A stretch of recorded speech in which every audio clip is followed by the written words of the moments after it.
Walking with Jesus teaches you that there is an us and them. A wise person once told me that any time you create a them and us, Jesus is usually with them. So I have to be really careful with injustice. And I find for me the best thing to do with injustice is don't focus on the injustice, but focus on the victims.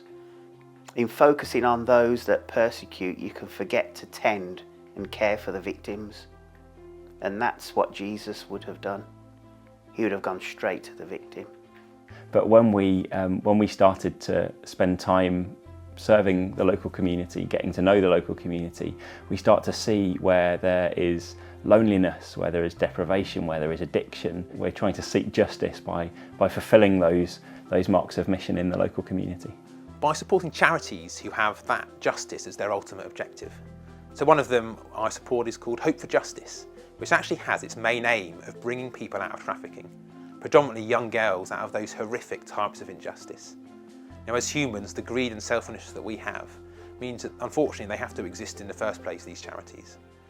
So supporting charities that have justice at the forefront of their mission is something that I think is a great way to do that, in a way that I probably don't have time to do that myself.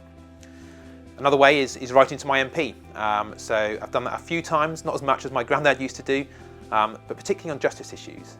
But actually we live in a society in this country where we can actually write to our MPs. And if many more of us did it as much as we talk about the situations, then we'd have a great power to potentially bring things into change. I'm not a soapbox person. I will support organisations. I live my life justly, so I don't discriminate against people. I reach out to people who are marginalised and on the fringe. I think it's really important to remember that God is a God of justice. God is the God who hears the cries of the oppressed, and I believe God's placed us here as the church to be His hands and feet on the earth. The body of Christ should be speaking out against injustice and oppression wherever we see it. We can bring and speak hope and show God's love to those who are being oppressed and those who are suffering under injustice.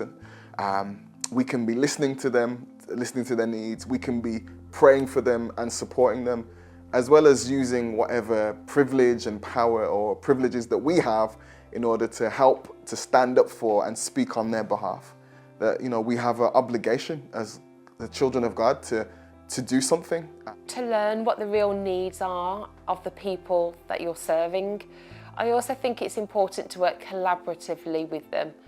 I don't think we're called to serve alone. I have a passion for making church services accessible for those with learning difficulties. I believe that anyone and everyone can have a relationship with Jesus.